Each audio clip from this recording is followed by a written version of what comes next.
The sun beat down mercilessly on Jake Martinez's backyard, turning the once pristine in-ground pool into a festering eyesore. Cracked tiles ringed its edges like broken teeth, and murky water sat stagnant, a breeding ground for mosquitoes and neighborhood gossip. Jake stood at the edge, wiping sweat from his forehead, determination etched into every line of his face. Renovating this nightmare had been on his to-do list for months, but today was different. Today, he was taking matters into his own hands. The pool had been a point of contention since Jake bought the house 6 months ago. A relic of the previous owner's abandoned dreams, it was more of a liability than a luxury. Neighborhood kids had started throwing rocks into it, local strays used it as a makeshift watering hole, and the Homeowners Association had been sending increasingly stern letters about its condition. Jake's next-door neighbor, Karen Richardson, was the worst of them all. A self-appointed neighborhood watchdog with nothing better to do than peer over fences and dial local authorities at the slightest provocation, she had made it her personal mission to make Jake's life miserable since he moved in. This morning, Jake had rented a small excavator and arranged for a demolition permit. He wasn't going to patch up this disaster. He was going to remove it entirely, transforming the backyard into a usable space with native landscaping that would actually add value to his property. As he walked back to his garage to grab some additional tools, he could feel Karen's eyes boring into him from her kitchen window. She stood there, phone already in hand, her thin lips pressed into a disapproving line. Jake knew exactly what was coming. The excavator rumbled to life, its metal arms stretching out like a mechanical dinosaur ready to strike. Jake had done his homework. He contacted the city, secured all necessary permits, and even had the utility companies mark underground lines. Everything was legal. Everything was by the book. The first chunk of concrete cracked with a satisfying split, sending dust and debris spiraling into the air. Jake felt a surge of satisfaction. This wasn't just about removing an old pool. This was about reclaiming his property, about proving that he could transform something neglected into something beautiful. What Jake didn't know was that Karen Richardson was already in motion. Her fingers flew across her smartphone screen, her breathing rapid with the excitement of potential confrontation. To Karen, Jake wasn't just removing a pool, he was disrupting the carefully manicured facade of their middle-class suburban street. Within minutes, the first police cruiser pulled up. Officer Rodriguez stepped out, clipboard in hand, looking more annoyed than concerned. He'd dealt with Karen's complaints before. She was notorious in the precinct for her frequent and often frivolous calls. Her reputation preceded her like a bad smell. "Sir," the officer called out, "I'm responding to a complaint about unauthorized construction." Jake turned, wiping concrete dust from his safety glasses.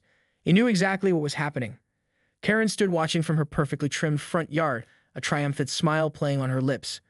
Little did she know, this was about to become a moment she would live to regret. The excavator continued its steady work, chunks of concrete and decades-old pool infrastructure falling away. Each piece represented more than just construction debris, it was a statement. Jake was rebuilding, reimagining, refusing to be constrained by the past or intimidated by nosy neighbors. Officer Rodriguez approached, his initial stern expression softening as Jake calmly produced his permits and explained the project. The officer's eyes scanned the documents, then swept across the backyard, taking in the transformation already underway. "Looks like everything's in order," he said, a hint of amusement in his voice. "Ma'am," he called out to Karen, who was still watching from her yard, "this appears to be a fully authorized renovation project." Jake allowed himself a small smile. This was just the beginning. The excavator continued its rhythmic destruction, each movement a defiant dance against neighborhood bureaucracy and small-minded resistance. The pool was coming down, and with it, Karen's hopes of maintaining her iron grip on the street's aesthetic. Little did anyone know, this was going to be a day that would become neighborhood legend. The day after the initial pool demolition, Jake arrived home to find a pristine manila envelope tucked into his mailbox. His name was printed in precise, angular letters that he immediately recognized as Karen's handwriting.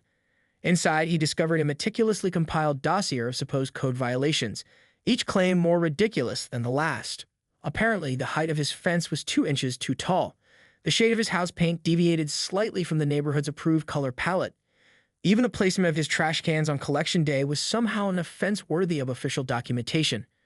Jake couldn't help but laugh. Karen had elevated neighborhood policing to an art form.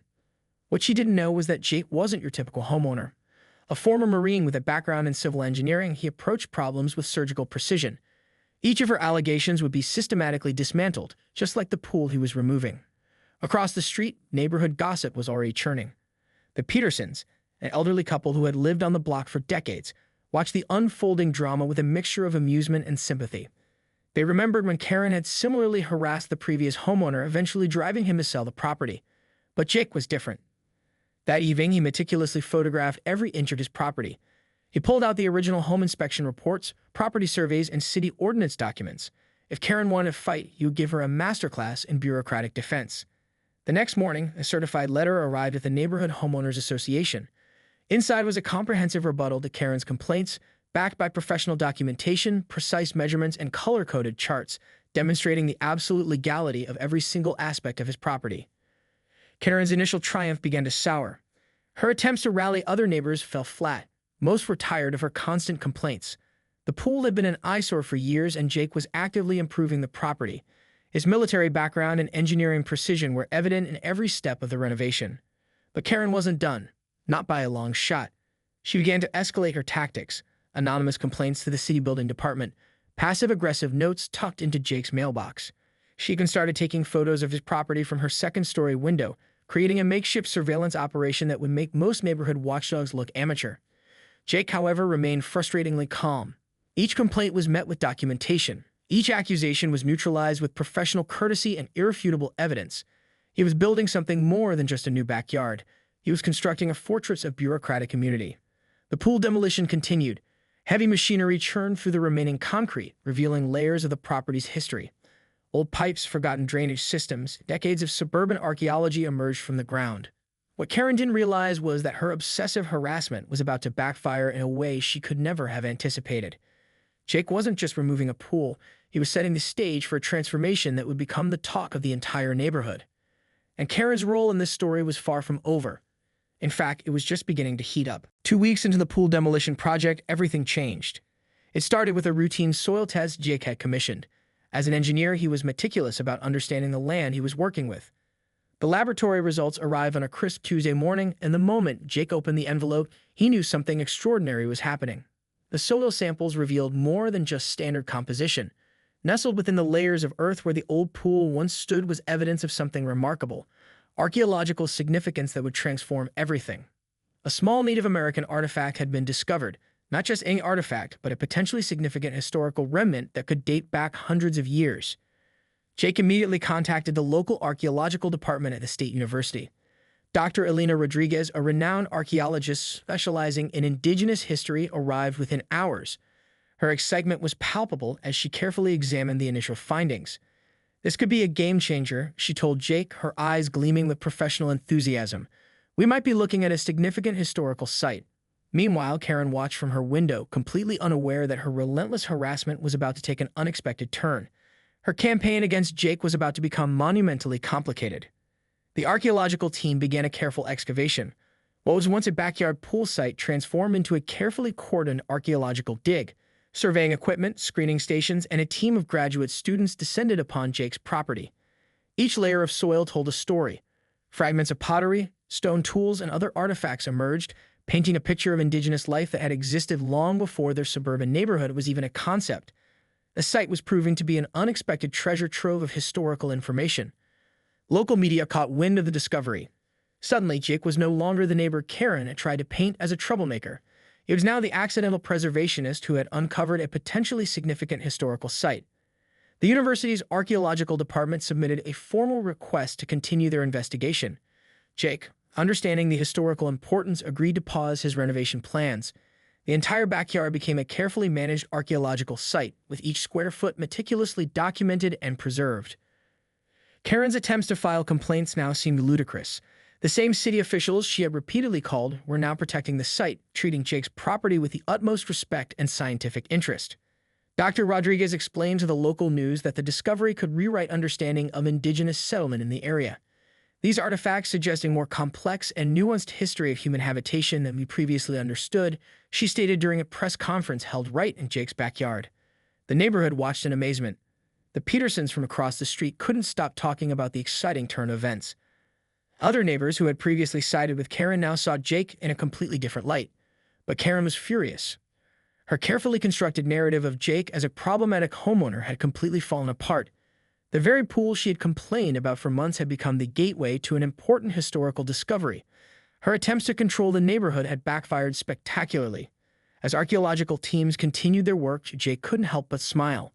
What had started as a simple pool removal had turned into something far more significant. The universe, it seemed, had a sense of humor and a way of dealing with petty neighborhood tyrants. Little did Karen know, the most dramatic part of this story was yet to come. The archaeological discovery brought unexpected consequences that would forever change the neighborhood and Karen's life. As the university's research progressed, local Native American tribal representatives became involved. They arrived with a combination of scientific interest and cultural reverence, working alongside Dr. Rodriguez and her team. Jake found himself at the center of a profound historical preservation effort that extended far beyond his original pool removal project. But karma had a special plan for Karen. During one of her increasingly desperate attempts to find something, anything, to complain about, she made a critical mistake. Frustrated by the media attention Jake was receiving, she decided to take matters into her own hands. Late one night, she attempted to sneak onto the archaeological site, hoping to find some minor infraction she could report. What she didn't know was that the site was now under 24-hour surveillance, both by archaeological teams and local law enforcement. The night security footage captured everything. Karen, dressed in all black, climbed over the carefully placed archaeological site barriers. She carried a flashlight and what appeared to be a small gardening trowel. Her intention was clear. She wanted to disrupt the site, to find some way to reassert her control over the narrative. Instead, she became the primary suspect in a potential crime. The tribal elders were immediately notified. What Karen didn't understand was that archaeological sites are protected not just by local laws, but by federal regulations. Her actions were now more than just a neighborhood dispute. They were a potential federal offense. Local law enforcement, who had grown tired of Karen's constant frivolous complaints, took this incident extremely seriously. Officer Rodriguez, the same officer who had initially responded to her pool removal complaint, was now leading the investigation. "We have clear video evidence," he told Jake during a formal briefing. "Your neighbor attempted to tamper with a protected archaeological site. This is a serious matter." The tribal representatives were particularly incensed. The site represented more than just historical artifacts. It was a sacred space of cultural significance. Karen's actions were seen as a direct assault not just on scientific research, but on indigenous cultural heritage. Legal proceedings began to unfold. The university pressed charges. The local Native American tribe filed their own formal complaint. Jake took his credit, remained professionally detached, allowing the legal process to run its course. Neighborhood dynamics shifted dramatically. The same neighbors who had previously tolerated Karen's behavior now saw her in a completely different light. The Petersons, who had witnessed her years of harassment, provided statements detailing her long history of problematic behavior. Jake discovered something else during this process. The archaeological site was not just important, it was potentially transformative. The artifacts suggested a sophisticated indigenous settlement that predated previous historical understanding of the region. Dr. Rodriguez and her team were preparing research that could rewrite local history books. Karen's world began to unravel. Her attempts to control the neighborhood had backfired spectacularly. The legal fees mounted. Her reputation was in tatters. The very community she tried to police now viewed her as an embarrassment. As federal investigators began their more comprehensive investigation, Jake received a call from the tribal council. They wanted to meet with him not just about the archaeological site, but about something more. The final act of this extraordinary story was about to unfold, and Karen had no idea what was coming. The pool removal that started it all now seemed like a distant memory. What had begun as a simple home improvement project had become a landmark moment in local history and Karen's ultimate downfall.